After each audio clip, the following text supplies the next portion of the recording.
दोस्तों आपकी स्क्रीन पर जो मैप है ये है मंगोलिया। आप देख सकते हैं नॉर्थ साइड मंगोलिया रशिया के साथ अपनी बॉर्डर शेयर करता है और साउथ साइड अगर आप देखेंगे तो चाइना के साथ अपनी बॉर्डर शेयर करता है। इसी के साथ एक बहुत ही इंटरेस्टिंग माउंटेन रेंज है, इसका नाम है अल्ते माउंटेन्स, राइट। तो ये पूरी अल्ते माउंटेन की रेंज है और यहाँ पर आप देख सकते हैं ये है गोबी डेजर्ट।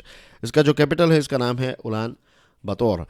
दोस्तों इंडिया और मंगोलिया के बीच में जो डिप्लोमेटिक रिलेशन है उसकी स्थापना 1955 में हुई थी और बुद्धिज्म एक ऐसी कड़ी है जो दोनों देश को एक दूसरे के साथ जोड़ती है। 2015 में जब हमारे प्राइम मिनिस्टर नरेंद्र मोदी साहब उलान बातोर यानी कि मंगोलिया गए थे तो उस वक्त पता है प्राइम मिनिस्टर साहब एक गिफ्ट लेकर गए थे और वो गिफ्ट क्या थी पता है? जो बोध गया है तो उसमें जो पेड़ है जहाँ पर बैठकर, जिस वृक्ष के नीचे बैठकर जो गौतम बुद्ध हैं तो उनको एनलाइटनमेंट प्राप्त हुआ था, तो वो जो ट्री है उसका एक बीज लेकर गए थे, एक छोटा सा पौधा जो है वो लेकर गए थे वहाँ पर। और मंगोलिया जो है वो इतना खुश हो गया इस पौधे को पाकर और बदले में मंगोलिया ने पता है गिफ्ट में क्या दिया? उन्होंने एक हॉर्स यानी कि एक घोड़ा जो है वो गिफ्ट में दिया, क्योंकि हॉर्स राइडिंग जो है ये मंगोलिया के कल्चर का एक बहुत ही इम्पोर्टेंट पार्ट है। तो this was just a small thing, एक ऐसी चीज़ जो मुझे आज याद आ गई तो मैंने सोचा कि ये इंटरेस्टिंग चीज़ आपके साथ शेयर करनी चाहिए। अब दोस्तों इंडिया और मंगोलिया के बीच में जॉइंट वर्किंग ग्रुप की एक मीटिंग हुई। ये 11th मीटिंग हुई, ये 11th मीटिंग थी और ये दिल्ली में हुई। और इस मीटिंग में दोनों देशों ने एक दूसरे के साथ जो बायलैटरल डिफेंस कोऑपरेशन इनिशिएटिव्स जो हैं इसके प्रोग्रेस को रिव्यू किया। अब आप देखिए, मंगोलिया जैसे मैंने आपको बताया चाइना के साथ अपनी बॉर्डर शेयर करने वाला देश है और इस देश के साथ भारत जो है वो डिफेंस कोऑपरेशन कर रहा है। तो चाइना के लिए ये थोड़ा चिंता का विषय है, चाइना को ये चीज़ जो है वो बिल्कुल पसंद नहीं आई होगी। डिफेंस कोऑपरेशन जो है इसको लेकर दोनों देशों ने सेटिस्फैक्शन एक्सप्रेस किया और कहा कि कोविड-19 के चैलेंजेस के बावजूद भी दोनों देशों के बीच में जो डिफेंस कोऑपरेशन है वो काफ़ी अच्छी तरीके से चला। Indian resident mission in Ulaanbaatar was open in 1971। हमारी एम्बेसी है वो 1971 में हमने ओपन की और 2015 में जब प्राइम मिनिस्टर साहब गए थे वहाँ पर तब दोनों देशों ने रिलेशनशिप को अपग्रेड करके स्ट्रेटेजिक पार्टनरशिप में तब्दील कर दिया। और प्राइम मिनिस्टर मोदी ने मंगोलिया जो है उसके बारे में कहा है कि मंगोलिया एक बहुत ही इंपॉर्टेंट देश है when it comes to act east policy. First tourism working group meeting ये ख़त्म हो गई है, राइट। ये दौड़ो गुजरात में चल रही थी और स्मृति वन जो भुज में है, तो 2001 में जो एक बहुत ही बड़ा अर्थक्वेक आया था कच्छ में, तो जो डेलीगेट्स हैं तो वो स्मृति वन गए। वहाँ पर ये मेमोरियल जो है तो उनको विज़िट किया उन्होंने और इसी के साथ साथ डेलीगेट्स को जो साइक्लोन्स हैं, जो अर्थक्वेक्स हैं, तो उसके पीछे जो साइंस है उसके बारे में प्रेज़ किया गया। इसी के साथ साथ कैसे कच्छ ने नेचुरल कैलामिटीज़ का सामना किया और कैसे आज बहुत ज़्यादा डेवलप हो चुका है कच्छ, तो ये सारी चीज़ें जो हैं वो डिस्कस की। इसी के साथ साथ डेलीगेट्स ने टूरिज़्म के बारे में डिस्कशन की और कैसे सस्टेनेबल और रेजिलियंट ग्लोबल टूरिज़्म जो है इस पर मिलकर काम किया जा सकता है, इस पर विचार विमर्श हुआ। डेलीगेट्स जो हैं उन्होंने वाइट डेजर्ट ऑफ कच्छ जो हैं उसकी भी एक यात्रा की और इसी के साथ साथ जो यूनेस्को की आइकॉनिक वर्ल्ड हेरिटेज साइट है इंडस वैली सिविलाइजेशन की साइट धोलावीरा या फिर धोलावीरा आपको कह सकते हैं, गुजराती में हम इसको तो धोलावीरा कहते हैं, तो धोलावीरा की विजिट भी डेलीगेट्स ने की। G20 empower group of ministry of women and child development, ये जो मीटिंग है ये आगरा में होने वाली है और इसके थीम है empowering women to lead across sectors, role of digital skilling and future skills. PDF को डाउनलोड करने के बाद एक बार इन चीज़ों को रिवाइज कर लीजिएगा। आज के इस डिस्कशन में आपको 2-3 अलग अलग इवेंट्स की थीम्स जो है वो देखने को मिलेगी। तो यहाँ पर इस चीज़ के बारे में डिस्कशन होगी कि अलग अलग जो स्ट्राटाज हैं तो इसमें महिलाओं का फ्यूचर क्या है और बहुत सारी महिलाओं के द्वारा माइक्रो एंटरप्राइजेस, महिला आर्टिसंस और क्राफ्ट पर्सन्स जो हैं अलग अलग राज्यों के, तो उन्होंने भी अपनी अपनी चीज़ें जो हैं वो यहाँ पर शोकेस की। ऑपरेशन दोस्त जो चल रहा है टर्की और सीरिया में, तो इसको ध्यान में रखते हुए प्राइम मिनिस्टर साहब ने ये बताया है कि ये एक बहुत ही क्रिटिकल टाइम है टर्की और सीरिया के लिए और इंडिया जो है वो मैक्सिमम मदद करेगा। जितनी भी चीज़ें हम कर सकते हैं वो सारी चीज़ें करेंगे ताकि हम मैक्सिमम लोगों की जान जो है वो बचा सके अंडर ऑपरेशन दोस्त। थर्ड, आसियान डिजिटल मिनिस्टर्स की मीटिंग हुई और यहाँ पर India ASEAN digital work plan 2023 जो है इसको अप्रूव किया गया। इसकी थीम है synergy towards a sustainable digital future. और यहाँ पर इंडिया आसिया रिलेशंस जो हैं उसके बारे में बातचीत हुई और कैसे इंफॉर्मेशन एंड कम्युनिकेशन टेक्नोलॉजीज़ को इंडिया और आसियान जो है वो मिलकर और ज़्यादा डेवलप कर सकते हैं, इसके बारे में डिस्कशन हुई। कैसे हम एक दूसरे की कैपेसिटी को बढ़ा सकते हैं, कैसे एक दूसरे के साथ नॉलेज शेयर कर सकते हैं, और ख़ास करके जो इमर्जिंग एरियाज़ हैं जैसे कि आर्टिफिशियल इंटेलिजेंस का इस्तेमाल साइबर सिक्योरिटी के करना, तो इन सारी चीज़ों के बारे में यहाँ पर डिस्कशन हुई। इसी के साथ साथ जो हमारे minister of state for communications हैं देवू सिंह चौहान, उन्होंने कहा कि प्राइम मिनिस्टर नरेंद्र मोदी साहब ने ये एम्फेसिस दिया है, इस बात पर जोर दिया है कि जो टेक्नोलॉजिकल इनोवेशंस हैं इनका इस्तेमाल हम हमारे देश को डेवलप करने में इस्तेमाल करें। और इसी के साथ साथ हमारे देश की सरकार ने टेलीकॉम इंडस्ट्री में बहुत सारे नए नए रिफॉर्म्स किए हैं जिससे हम और ज़्यादा इन्वेस्टमेंट को अट्रैक्ट कर सकें। फॉर्मूला ई चैंपियनशिप ये कहाँ पर हो रही है? ये हैदराबाद में हो रही है, राइट। आज से इसकी शुरुआत हो जाएगी, फॉर्मूला ई चैंपियनशिप। और ये एक ऐसी रेस है जिसमें फॉर्मूला 1 की कार तो आपने देखी होगी, राइट, ऑफ कोर्स टीवी, शायद आप में से कुछ लोगों ने उसको लाइव भी देखा हो। लेकिन जो फॉर्मूला 1 की कार होती हैं तो यहाँ पर डिफरेंस ये है कि ये फॉर्मूला ई रेस है, तो यहाँ पर इलेक्ट्रॉनिक व्हीकल्स का इस्तेमाल होगा। और ये पहली बार हमारे देश में ये ई प्रिक्स हो रही है, इसका नाम है हैदराबाद ई प्रिक्स। और 10 साल में पहली बार ये मोटर स्पोर्ट इवेंट हमारे देश में हो रही है और बहुत कम देशों में ये इवेंट हुई है। पूरी दुनिया में 26 देशों में या फिर 26 सिटीज़ में ये इवेंट हुई थी और हैदराबाद हमारे देश का पहला ऐसा सिटी बना है और वर्ल्ड का 27 सिटी है जिसमें ये नॉन कार्बन एमिशन इवेंट जो है वो आज से होने वाली है। Passing out parade of IPS probationers, आप में से बहुत सारे स्टूडेंट्स जो हैं वो आईपीएस ऑफिसर बनेंगे और आईपीएस ऑफिसर्स की जो पासिंग आउट परेड होती है वो हमारे होम मिनिस्टर अटेंड करते हैं। तो ये 74th बैच आईपीएस की 74th बैच जो है उनकी पीओपी जिसको कहते हैं पासिंग आउट परेड, वो आज होने वाली है। और कहाँ पर होती है? ये हैदराबाद में जो सरदार वल्लभ भाई पटेल नेशनल पुलिस एकेडमी है वहाँ पर होगी।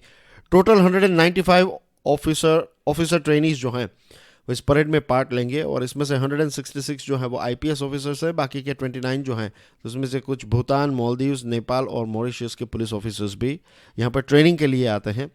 और हर साल यहाँ पर क्या होता है कि जो ट्रेनिंग होती है तो उसमें से किसी एक जो न्यू ट्रेनी है या फिर जो प्रोबेशनर हैं तो उनको ऑल अराउंड टॉपर का अवार्ड मिलता है। तो इस साल के जो ऑल अराउंड टॉपर हैं शहनशाह KS जो केरला कैडर के हैं और एकेडमी के डायरेक्टर हैं AS राजन। तो उन्होंने कहा कि इस बार एटीट्यूड ट्रेनिंग जो है वो भी दी गई। See it's very important, right, attitude. एक बहुत ही इंटरेस्टिंग पॉइंट मैंने पढ़ा था और ये बात हकीकत भी है कि अगर आपको कोई एक ऐसा व्यक्ति जिसके अंदर स्किल है और एक ऐसा व्यक्ति जिसके अंदर राइट एटीट्यूड है तो किस व्यक्ति को आपको सेलेक्ट करना चाहिए? देखिए, स्किल जो है वो अपग्रेड की जा सकती है लेकिन एटीट्यूड को चेंज करना जो है वो बहुत डिफ़िकल्ट रहता है। तो ज़्यादातर कंपनीज जो होती हैं, it applies to UPSC as well, it applies to your interview personality test, वो आपकी स्किल्स जो हैं उस पर उतना जोर नहीं देंगे। उनको पता है कि आपकी स्किल जो है वो तो डेवलप की जा सकती है। अगर आपका राइट एटीट्यूड है तो फिर आपका सिलेक्शन जो है होना बहुत ही ईजी हो जाता है। एंड यू कैन सी कि सिलेक्शन ही नहीं, सिलेक्शन के बाद जो ट्रेनिंग होती है उसमें भी एटीट्यूड ट्रेनिंग दी जाती है ताकि सिंपैथेटिक और विक्टिम सेंट्रिक अप्रोच जो है वो डेवलप किया जा सके। बहुत सारी इंडोर और आउटडोर एक्टिविटीज़ जो होती हैं तो उनमें से फिर फाइनली एक ऑलराउंडर को चुना जाता है। तो उसमें CRPC, Indian penal code, special laws, forensic information and communication technology, human rights, yoga, unarmed combat, ये सारे अलग अलग क्षेत्रों में से एक व्यक्ति को फिर ये ऑलराउंडर जो है वो चुना जाता है और फिर वही व्यक्ति जो है वो परेड को लीड भी करते हैं। पहली बार ऐसा होगा कि नालसार यूनिवर्सिटी जो है वो जो ऑफिसर ट्रेनीज और ऐसे जो बाहर के देश से आए गए ऑफिसर्स जो हैं तो उनको पोस्ट ग्रेजुएशन की डिग्रीज भी देंगे।